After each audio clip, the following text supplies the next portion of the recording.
토요일 날 모의고사 보죠.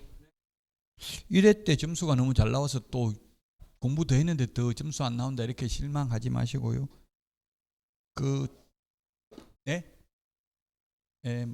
안 나와도 상관없어요.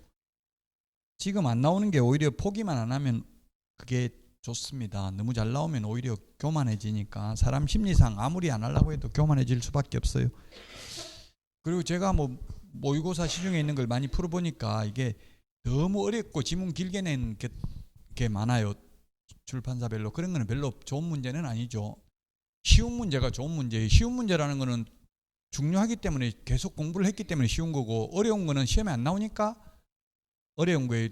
어떤 출판사를 보니까 민법 305조 전세권에 의한 법정지상권 이런 것까지 나와 있더라고요. 시험에 나온 적이 없거든요. 법정지상권도 366조하고 관서법 법정지상권 이런 것만 시험에 나온다고, 민법에도. 근데 우리 중개실무에 민법 305조에 의한 법정지상권 이런 거는 거의 제가 말 안 했거든요. 그런 거는 시험에 거의 나올 확률이 희박하다고요. 그러니까 어쨌든 어려운 문제는 별로 안 좋은 문제다 이렇게 생각하시면 돼요.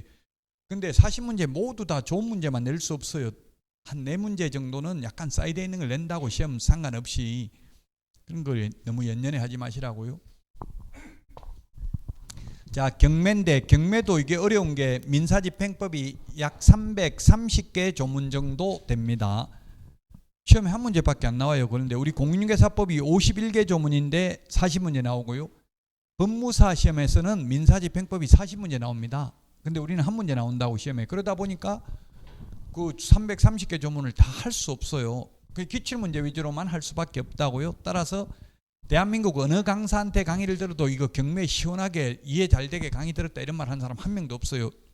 다 할 수 없으니까, 한 문제밖에 안 나오니까 그 기출문제 위주로 하겠다. 경매란 경쟁매매를 말하고요. 개인들끼리 하는 사경매도 있습니다. 여주 이천 도자기 경매하는 거 봤어요. 연예인들 와가지고 도자기 축제 할 때.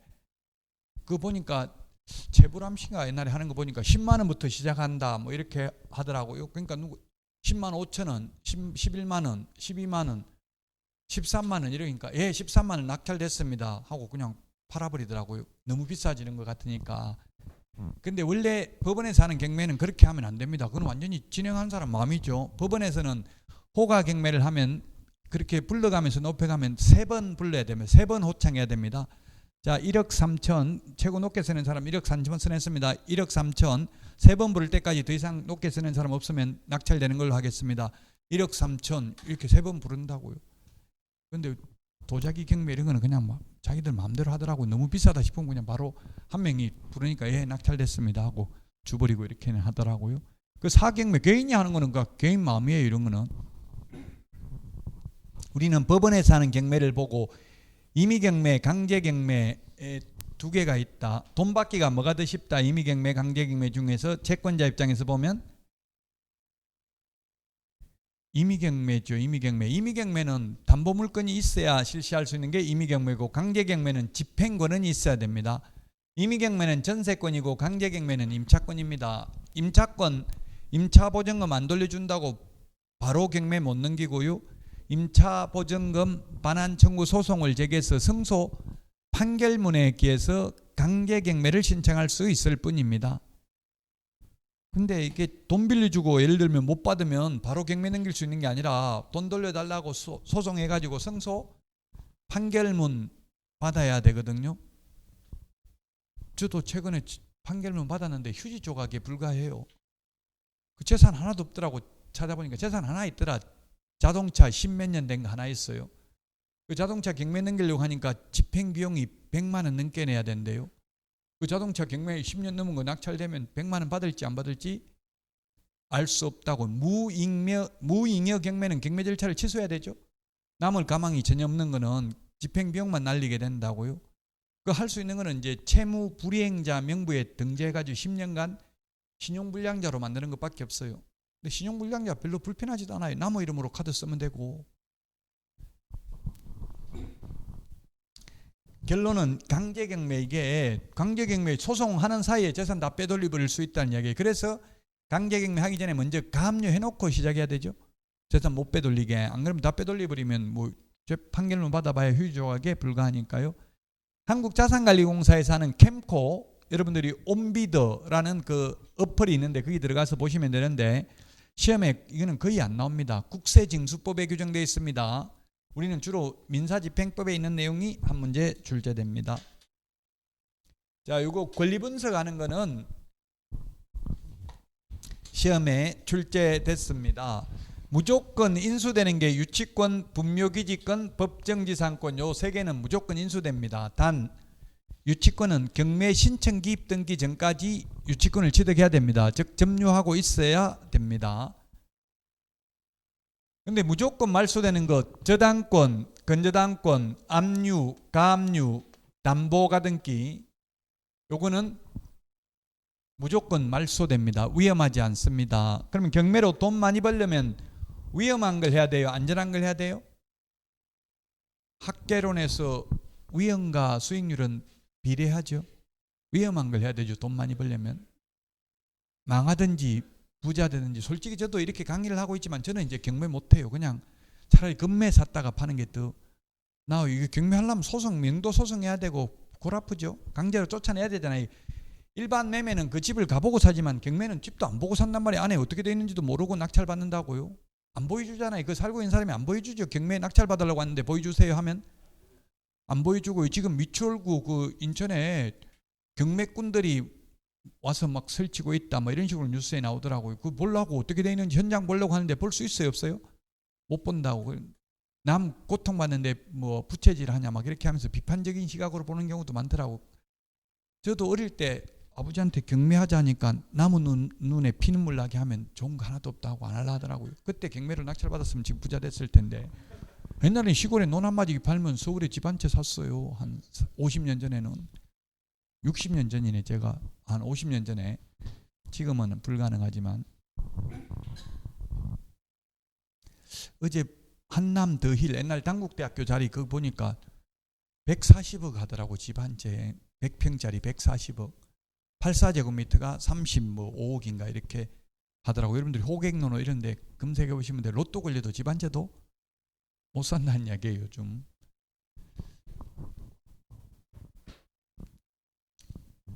자, 그래서 무조건 인수되는 권리가 있고 무조건 말소되는 권리가 있습니다. 그 뺀 나머지 권리, 이게 요런 게 이제 다른 출판사 모의고사의 시험에 나왔던데 그런 건 실제 시험에도 그렇게 어렵게는 안 나왔는데, 이거 뺀 나머지가 뭐가 있냐면은 소유권 이전 청구권, 보전 가등기, 환매 등기, 가처분 등기, 지상권, 전세권, 임차권, 환매 등기, 이런 거는 이 5개 중에서 가장 앞서 있는 권리를 말소 기준 권리라고 하는데, 말소 기준 권리보다 앞서 있으면 인수되고 이 말소 기준 권리보다 뒤에 있으면 소멸됩니다. 지금 여기에 설명 말로 적어 놓은 내용입니다. 근데 현실적으로 보면 이렇게 안전한 거는 가격이 올라가겠죠. 사람들이 다 안전하다 생각하니까 비싸게 낙찰 받겠죠. 위험한 거는 위험하니까 사람들이 아무도 입찰 안 한다고, 그러니까 가격이 계속 떨어진다고요. 근데 떨어지는데 그걸 싸게 낙찰 받아가지고 그 위험을 해소할 수 있다면 돈 벌 수 있다는 이야기입니다. 보통 소송하면 몇 년씩 걸려요. 근데 그 미국에서 지금 바이든하고 트럼프하고 역사상 대통령 중에 지금 86살 됐는데요. 그만 지금 재선 도전했거든요. 바이든도 86살. 그래서 70%가 국민들이 반대한데 죽을 확률이 1년 안에 죽을 확률이 9%고요. 80 넘으면 그 뭐 4년 안에 죽을 임기 못 끝내고 죽을 확률이 뭐 46%인가 이런 식으로 통계를 인용했더라고요. 평균 경험 생명표에 의하면 평균 여명이 그렇다는 이야기입니다. 뭐 무조건 죽는 게 90. 김영석 교수는 지금 100살 넘게도 살고 있어요. 철학자. 지금 요즘 안 나오더라고. 몸이 아픈지. 김영석 교수 옛날에 막 텔레비전에 나와가지고 막 입에 거품 막 이렇게 묻고 하는 거 보니까 별로 보기는 안 좋더라고. 아, 그래요? 잘 하시는 모양이네.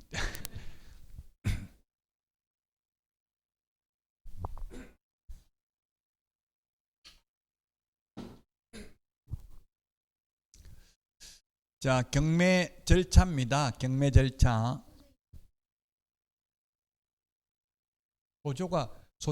소재가 무슨 뜻이냐면 우리 손톱에 페디큐어, 발톱에 손톱에 매니큐어 지우는 거 손톱 소재 한다고 하잖아요.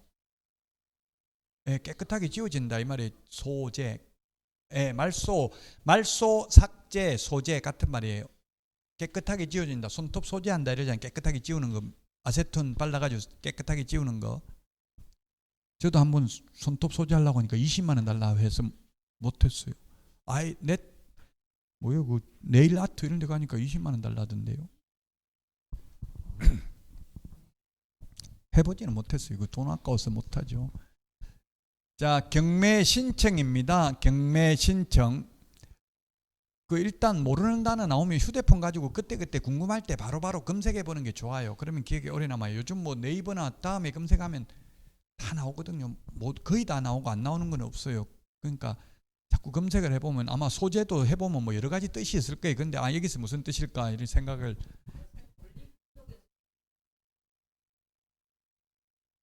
떠안아야 된다. 인수해야 된다. 낙찰받은 사람이 소재는 다 등기부에 깨끗하게 지워지니까 안전하고, 인수되는 거는 그 낙찰받은 사람이 떠안아야 돼. 유치권자에게 돈 안 주면 못 내쫓는다는 이야기예요. 분묘기지권 인수되니까 분묘기지권 묘, 오래된 묘 있는 산 낙찰받아도 그 묘 강제로 이장시킬 수 없다는 뜻이에요. 자, 경매 진행 절차인데요. 경매 신청은 채권자, 돈 받을 사람이 합니다.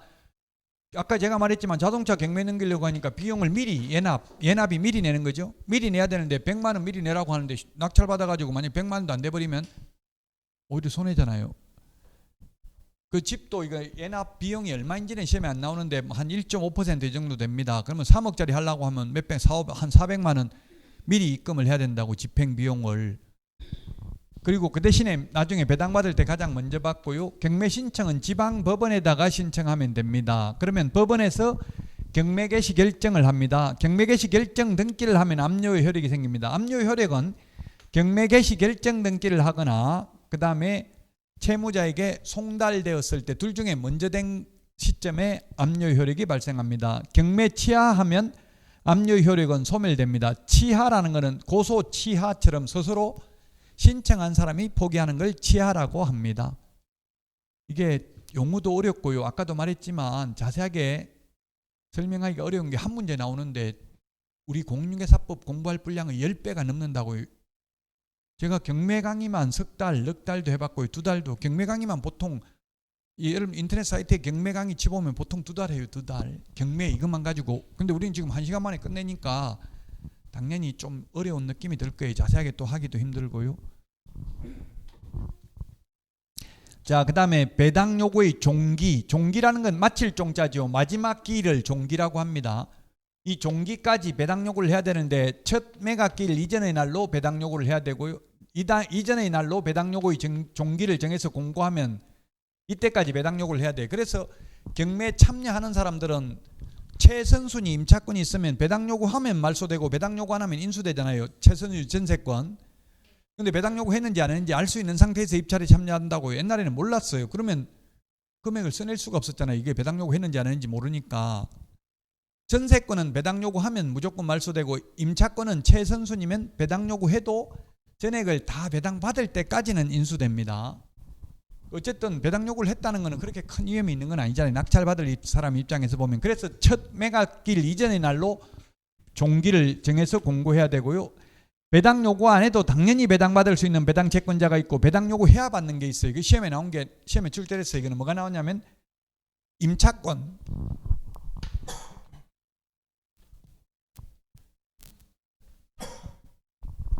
확정일자 받은 임차권은 배당 요구해야 됩니다. 왜냐하면 법원에서 확정일자 얼마, 보증금이 얼마인지 이런 걸 배당 요구 안 하면 알 수 없어요. 그래서 배당 요구해야 되는데, 등기된 임차권은 배당 요구 안 해도 됩니다. 임차권 등기 명령에 의해서 등기가 됐던, 설정 등기가 되었던, 민법 621조에 의한 등기가 되었던 간에 등기되면 등기사항명령서를 통해서 채권 금액, 보증금이 얼마인지 확인할 수 있잖아요. 그런 경우는 배당 요구 안 해도 배당 받습니다. 그게 시험에 나왔다고요. 등기된 임차권은 배당 요구 안 해도 되고, 등기 안 된 최우선 면제, 우선 면제 받으려면 배당 요구해야 된다. 배당 요구를 했다가 배당 요구의 종기가 지난 후에는 철회할 수 없습니다. 종기가 지나기 전에는 철회할 수 있다는 이야기입니다. 종기가 지난 후에 철회를 하면 어떤 일이 생기겠어요? 최선순위 전세권 배당 요구했다고 해서 당연히 말소될 줄 알고 입찰에 참여했는데 철회해버리면 인수되면은 그만큼 떠안아야 되잖아요. 매수인의 부담이 바뀌는 경우에는 배당 요구를 철회할 수 없습니다. 종기 지난 뒤에는. 자, 그렇게 배당 요구의 종기 결정 공고하고 나면 매각 준비를 하는데 법원에서 합니다. 집행관으로 하여금 현황 조사를 하게 해서 현황 조사 보고서를 작성하게 합니다.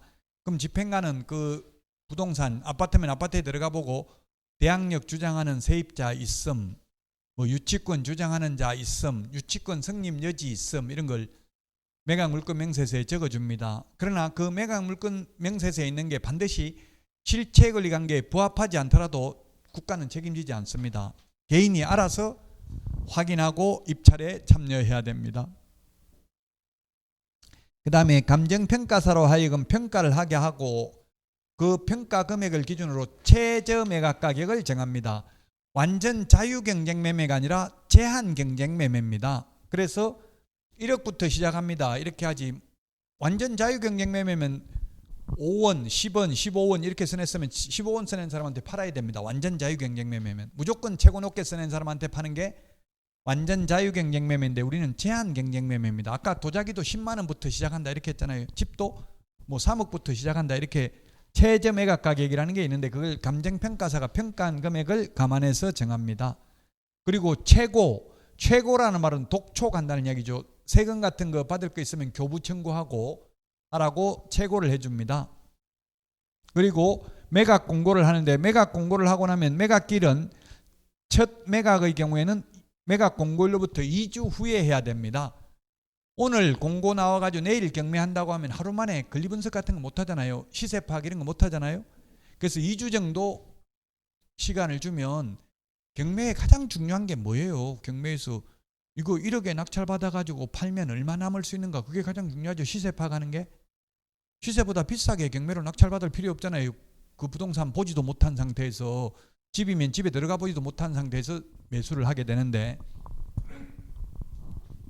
그래서 2주 후에 매각을 해야 되고요. 매각 결정기일은 일주일 이내에 기간을 정해서 매각 결정기일, 허가 또는 불허가 결정기일을 정해야 됩니다. 자, 우리 개업공개사는 이제 사실은 시험에 여기서부터 매각기일부터 많이 나옵니다. 좀 법원에, 여주법원에 가보면 아마 여주지원, 수원지방법원, 여주지원이죠. 여주지원에 할 텐데요. 한번 가서 직접 보시는 게 기억에 오래 남습니다. 우리 요때 매각기일 날 볼 수 있다는 이야기. 가면은 매각 방식은 3가지입니다. 기일 입찰, 기간 입찰, 호가 경매. 시험에 매각 방식 2가지 다 X로 출제됐습니다. 현실적으로는 2가지예요. 현실적으로. 시험은 현실적인 게 나오는 게 아니라 법조문에 있는 대로 나오거든요. 현실적으로는 호가 경매는 안 합니다. 호, 부를 호자, 가격가자 입으로 불러가면서 높여가는 방식입니다. 한 명이 1억 하니까 나 1억 5천, 2억, 2억 5천, 3억 이렇게 올라가는 게 호가 경매입니다. 아까 도자기 경매, 호가 경매 한다 했어요. 10만 원, 11만 원, 12만 원 이게 호가 경매입니다. 옛날에 호가 경매 하다가 없어졌다가 다시 부활됐습니다. 없어진 이유가 입으로 부르다 보니까 전부 조폭들이 와가지고 머리 빡빡 깎고 까만 양복 입고 와가지고 쳐다보면서 너 한번 더 입 움직이면 나중에 입을 찢어버리겠다 이러니까 무서워가지고 부를 수가 없었다는 이야기예요.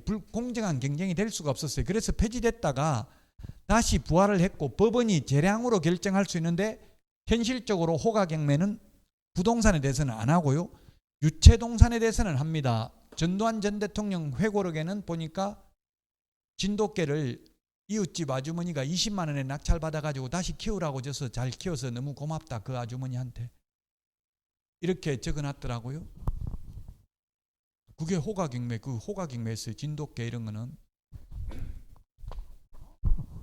호가 경매하고 기일 입찰하고 하루 만에 1등 최고가 매수 신고인을 뽑는 거는 똑같은데 호가 경매는 입으로 불러가는 방식이고 기일 입찰은 입찰표를 문서에 적어낸다는 점이 차이점입니다. 1등을 하루 만에 뽑는 거는 똑같습니다. 기간 입찰은 하루 만에 뽑는 게 아니라 입찰 기간을 일주일 이상 한 달 범위 내에서 입찰 기간을 주고 입찰 기간이 끝나고 나면 일주일 안에 매각기를 정해서 매각하는 방식이 기간 입찰입니다. 기간 입찰이 완벽하게 비밀을 보장해서 높은 가격으로 매각을 유도할 수 있는 장점은 있는데 반해서 기간이 오래 걸리니까 시간이 오래 걸리니까 이자가 연체 이자가 늘어납니다. 그래서 보통 경매 넘어가면 다 망하는 걸로 알려져 있잖아요. 그 이유가 뭐예요? 연체이자 때문에. 그래서 우리 은행에 융자 받으면 1억 대출 받으면 채권 최고 금액은 1억 3천 이렇게 하죠. 1년간 연체이자까지 다 계산한 거잖아요. 연체이자 지금 최대 몇 %까지 받을 수 있어요? 이자재반법에 의하면 1년에 연 20%죠 지금. 이자제한법상 최도 20%밖에 못 받아요.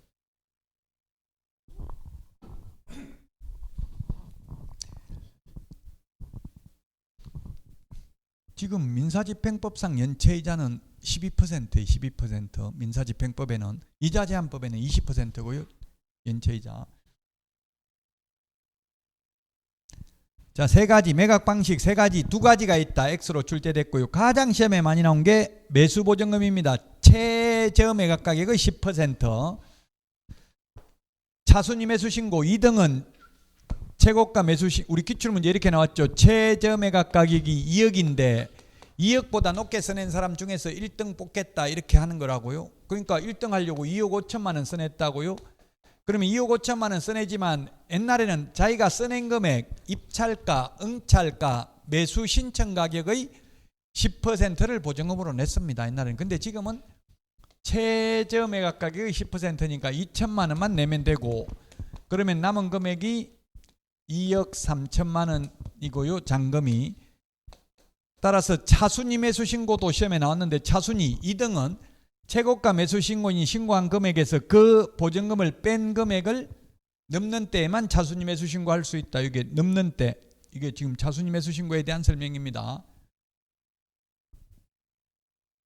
유찰되면 저감 후 세매각을 한다. 유찰됐다는 말은 2억 이상 써낸 사람 중에서 1등 뽑겠다 했는데 2억 이상 아무도 안 써냈어요. 그러면 유찰되고 또 그러면 2억부터 시작하면 2억에 아무도 안 샀는데 또 2억부터 하면 또 아무도 안 사겠죠.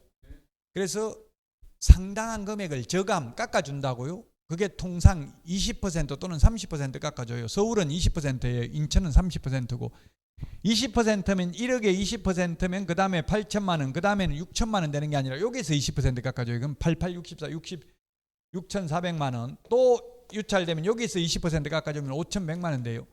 이게 경매고요. 한국자산관리공사 캠코 공매는 최초 매각 예정 가격에서 10% 깎아줘요. 공매는 1억, 9천, 8천, 7천, 6천, 5천, 50%까지만 깎아줘요.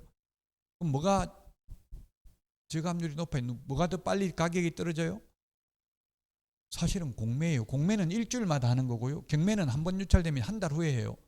그 공매는 벌써 한 4번 지나가 버리는 거 한 달 지나면 일주일마다 하거든요. 공매는. 그래서 전두환 전 대통령, 박근혜 전 대통령 다 공매됐어요. 공매 세금 그 추징금인가 이런 거 해가지고 벌금 뭐 이런 거 해가지고 다 공매됐는데요.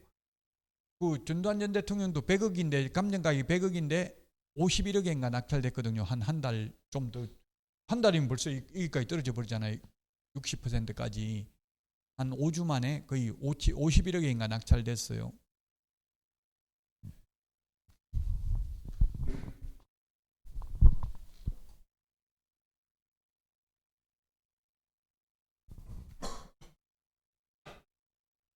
자, 그 다음에 매각길로부터 일주일 이내 매각 결정길, 허부 결정, 허가 또는 불허가 결정을 하는데 이 허부 결정기일까지 농지 취득자익증명 제출을 해야 되고 농지의 경우 불허가 처분을 한 경우에 세매각을 하는데 불허가 처분해서 세매각할 때는 가격 깎아주지 않습니다.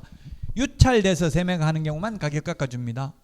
예를 들면 농지인데 농지 취득자익증명을 못 받아가지고 1억에 낙찰받았는데 농지 취득자익증명을 못 받았는데 또 8천만 원 안 깎아주고 또 1억부터 시작한다고. 왜냐하면 입찰한 사람이 있었잖아요. 단지 농지 취득자익증명만 못 받았을 뿐이니까.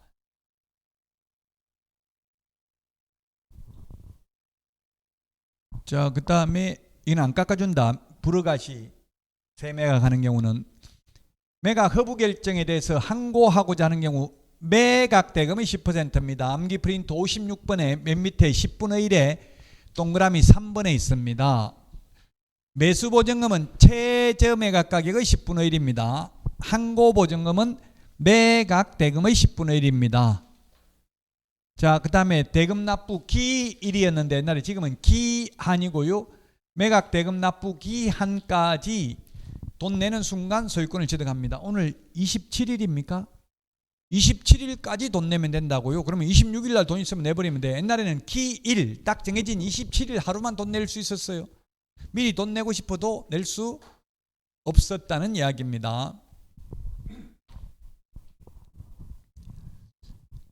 이거 시험에 출제됐죠. 매각 대금 완납하는 순간 등기 없이도 소유권을 취득합니다. 민법에 물권 변동 효력이 생기는 것은 법률 행위가 있고 법률의 규정이 있어요. 법률 행위는 186조 법률 행위로 인한 물권 변동 효력은 등기해야 된다. 근데 187조 등기 안 해도 법률의 규정에 의해서 물권 변동 효력이 생기는 게 있어요. 상속, 경매. 따라서 경매는 등기 없이도 돈 내는 순간 소유권을 취득합니다. 상속도 피상속인이 사망하는 순간 소유권 취득합니다. 대금을 미납하면 잔금을 안 내면 2억 5천인데요. 2천만 원만 내놓고 잔금 안 내면 세매각하는 게 아니라 재매각이라고 해요. 용어를 재매각. 재매각인데 재매각 기일 3일 전까지 완납을 하면 재매각 절차를 취소합니다. 연체이자까지 다 내면 연체이자 12%라고 했죠. 그리고 전 매수인은 재매각에서는 입찰에 참여할 수 없습니다. 왜냐하면 전 매수인 즉 2천만 원 걸어놓고 돈 안 내가지고 재매각하는데 또 재매각에 참여해가지고 또 보증금만 걸어놓고 잔금 안 내고 이러면 고의로 경매 절차가 지연되겠죠.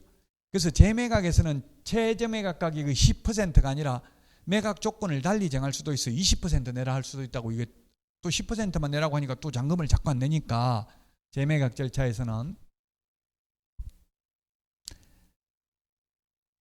자, 그 다음에 배당을 해주는데요. 배당하는 것은 시험에 2번 출제됐습니다. 그러면 이제 실무적으로 본다면 내가 낙찰받으려는 집에 살고 있는 세입자가 배당을 많이 받아가는 게 바람직해요? 적게 받아가는 게 바람직해요? 아예 상관없다. 낙찰받는 사람 입장에서 보면 세 개 중에서 답은 뭐 법적으로는 상관없습니다. 그런데 현실적으로는 많이 받아가는 게 좋아요. 왜냐하면 한 푼도 못 받아가면 거품 물고 들어누워서 나 죽이고 끌어내고 나가라. 나 뭐 어디가 뭐를 죽으란 말이냐 하고 막 거품 물고 들어누우면 골 아프다고요.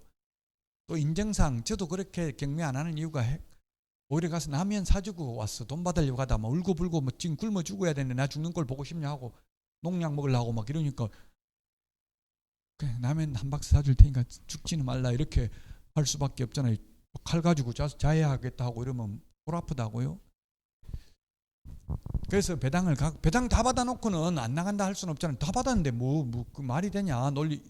논리적으로 말이 안 되잖아요. 자기 보증금 다 받았는데 못 나가겠다 버틸 이유가 없죠. 그래서 가급적이 많이 받는 게 좋습니다. 낙찰 현실적으로는 시험에 나오면 상관없습니다. 뭐 낙찰 받은 사람이 돈 내줄 일만 없다면 말소 기준 권리보다 뒤에 있다면. 자, 그래서 등기 팔아먹으려면 등기해야 되겠죠. 그래도 등기는 촉탁 등기입니다. 등기 신청하러 등기소에 갈 필요 없고요. 법원에서 촉탁 등기 해줍니다. 그 다음에 인도명령, 명도 소송이 있는데 인도명령은 대금 완납 후 6개월 이내만. 우리 암기 프린트 42번에 보면은 몇 번에 있어요? 42번에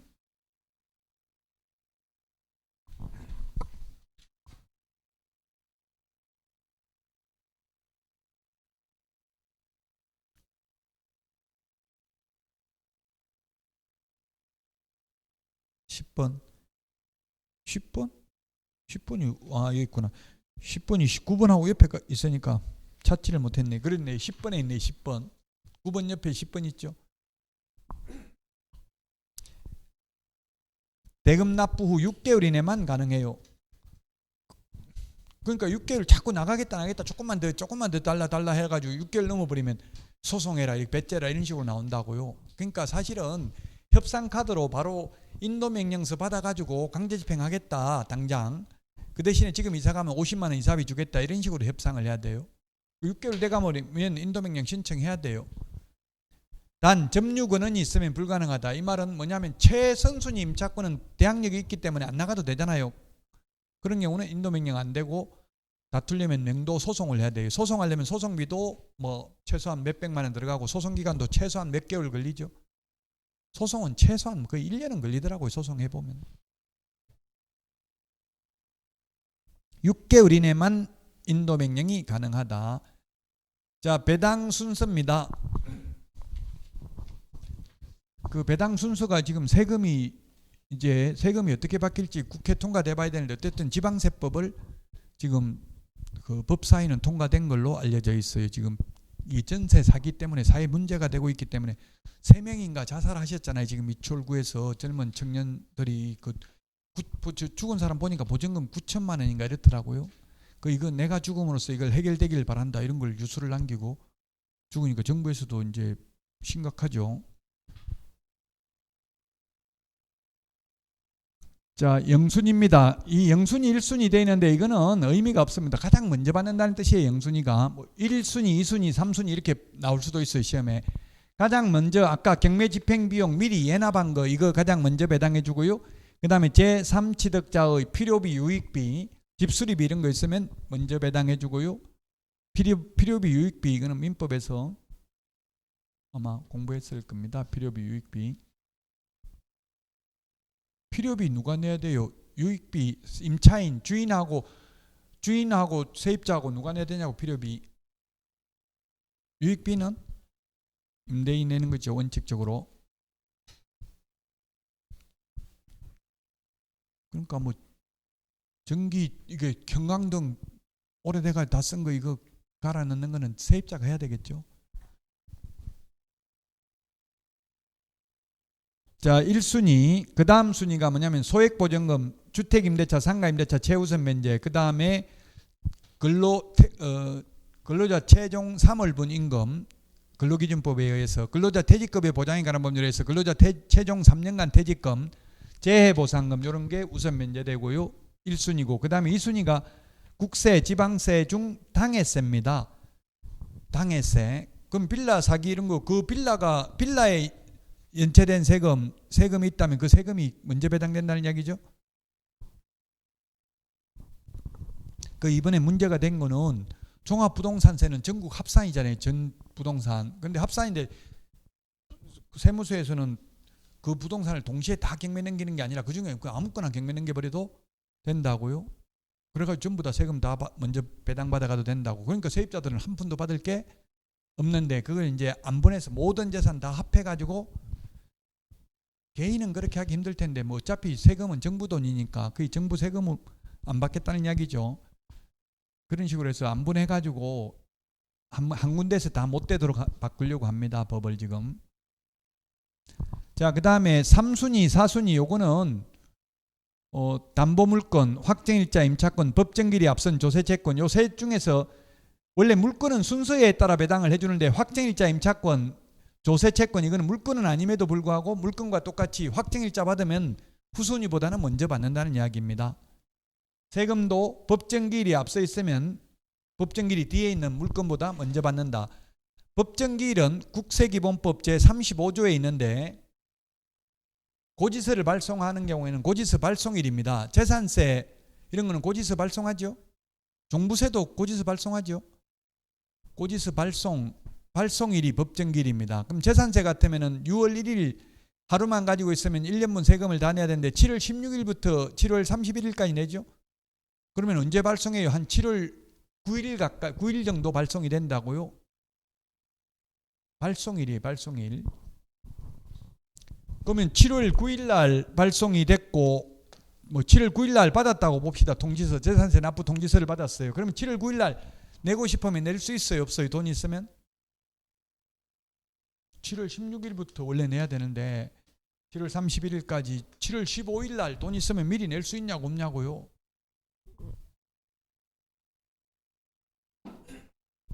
낼 수 없습니다. 저는 지적 호기심이 있어서 다 해봤어요. 안 되더라고요.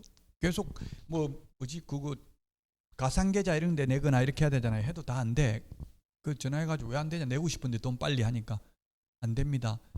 이게 7월 16일부터 말일까지 내야 되고 말일이 공휴일이면 그 다음 날까지 낼 수 있고 그 전에는 안 열려요. 이거 못 내요. 그 옛날에는 재산세 2번 낸 적도 있어요. 저는 은행에 가서 내고 또 무통장으로 입금 가상계좌로 내놓고 또 모르고 고지서가 있으니까 은행 가서 또 한 번 냈어요. 옛날에는 받더라고요. 그거 몰라가지고 은행도. 근데 요즘은 다 전산 시스템이 구축됐는지 안 받아요. 이미 냈네요. 이미 이렇게 하더라고요. 요즘은. 자, 어쨌든 세금도 법정기일이 앞서 있으면 먼저 받습니다. 요 세 개는 원래는 물건은 순서대로 하는데 확정일자 임차권, 법정기일이 앞선 조세채권 이건 물건이 아님에도 불구하고 물건과 똑같이 순서대로 배당해 준다고요. 앞서 있으면 먼저 배당해 준다. 확정일자 임차권이 1일이고 저당권이 3일이면 임차권이 먼저 배당받는 거죠. 자, 그 다음에 사순위는 일반 임금채권, 월급 먼저 배당해 주고요.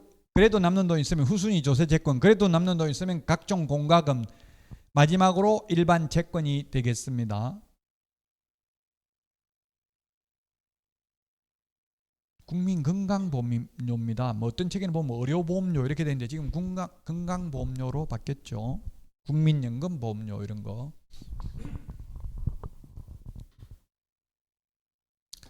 자, 그 다음에 민사집행법의 주요 내용인데 우리 책에는 따로 이게 안 돼 있기 때문에 그냥 책 페이지는 안 적었어요. 그냥 주요 내용인데 미등기 건물도 이제 부동산의 방법으로 강제 집행할 수 있다. 1번은 시험에 나온 적은 없습니다. 2번은 나온 적은 한 번 있는데요. 1기일 2회 입찰제. 오후에 밥 먹고 한 번 더 할 수 있다고요.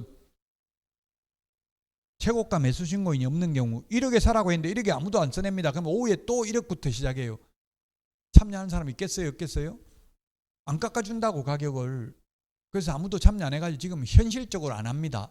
근데 이론적으로 할 수 있다. 하는데 중요한 거는 가격을 안 깎아준다고. 가격 깎아주면 좋죠. 한 달 기다려야 되는데 바로 오후에 깎아주면 입찰 참여 엄청 많이 하겠죠. 우리는 바꿔야 돼 이걸. 지금 일본 민사집행법, 제가 지금 민사집행법 학회 경매학회 지금 제가 회원인데 그 학회 학술대 하는데 보니까 일본 그 교수가 와서 발표하는 거 보니까 일본은 최저 매각 가격의 80%부터 입찰한대. 그 80%보다 높게 써낸 사람 중에서 1등 뽑는다고요. 그러니까 처음부터 입찰을 해. 우리는 처음엔 아무도 입찰 안 했다가 한 달 후에 한번 유찰되고 나면 그때부터 박 터져요. 두 번 유찰되고 웃긴다고. 우리나라 법원에 가보면 1억 하면 아무도 안 쓰네요. 8천 할 때도 아무도 없다가 이제 최저 매각 가격이 6,400이라고 하면 이때부터 경쟁이 치열해가지고 오히려 막 1억 넘게 쓰네요. 그래요. 사람 심리가 웃겨. 사람이 많이 와 옆에 막 많이 줄 서가지고 이러면 이거 좀 비싸게 써내야 되겠다 이런 생각이 들 수 있겠죠. 그러니까 적당하게 한 8천만 원 되면 그냥 8천만 원 써내보는 게 좋을 수도 있어요. 이게 더 떨어지면 더 낮게 살 것 같은데 그게 아니에요. 사람들이 많이 오면 기일 입찰하면 누가 입찰하는지 옆에 보이거든요. 금액은 얼마 써내는지 모르지만 사람 심리, 이게 부동산 가격은 심리예요. 심리. 앞으로 오를 거다. 사는 사람은 오를 거라는 심리가 작용해야 사는 거고요. 파는 사람은 아이고 이러다가 이거 이자만 부담하고 더 떨어지면 어쩌냐 빨리 팔자 이런 마음이 생겨야 판다고요. 지금은 사야 될 시점인데 멘탈이 강하지 않은 사람은 막 지금 무조건 다 던진다고 이러다가 망하겠다 이런 생각이 든다고요. 크게 이자 부담 없고 이런 사람들은 버텨야 되겠죠. 지금 크게 급한 일이 없으면 지금은. 그리고 살 사람은 오히려 지금 싼 데 있으면 사는 것도 괜찮아요. 시세 파악을 잘 해야 되겠죠. 그 대신에 기간 입찰제가 도입됐고요. 옛날에 없다가 호가 경매제도 부활했고요. 이게 5번이 가장 중요합니다. 시험에 가장 많이 나왔고요. 매수보증금은 입찰가, 응찰가가 아니라 최저 매각 가격의 10분의 1. 암기 프린트 56번에 맨 밑에 10분의 1에 동그라미 1번에 있습니다. 그 다음에 항고보증금은 매각 대금의 10분의 1이고요. 대금 지급 기일에서 기한으로 바뀌었고요. 배당 요구의 종기가 옛날에는 낙찰기일인데 지금은 첫 매각기일 이전의 날로 앞당겼다. 인도명령의 범위를 확대했다. 옛날에는 채무자, 소유자만 인도명령할 수 있었고요. 그 외에는 전부 명도소송이었습니다. 지금은 정당한 권한에 의해서 매수인에게 대항할 수 있는 점유자를 제외하고는 모두 인도명령을 할 수 있습니다. 근데 한국자산관리공사 캠코 공매의 경우에는 인도명령 제도가 없어요. 인도명령이 낙찰자 입장에서 보면 편리한 제도죠. 별도 소송 없이 판사한테 인도명령을 신청하면 되는데 공매는 없다고요. 여러분들도 온비드 그 공매에 가면은 땅 같은 거 강원도 땅 100만 원도 안 하는 거 이런 거 많더라고요. 그냥 한번 공부한다는 셈 치고 100만 원 강원도 한번 가보고 현지 부동산 가보고 이렇게 미래 가치가 있다 생각하면 한 100만 원 이런 걸 낙찰 받아보는 것도 좋아요. 공부해보는 거. 싼 거 많아요. 한국자산관리공사 공매하면. 공매 캠코에 들어가면.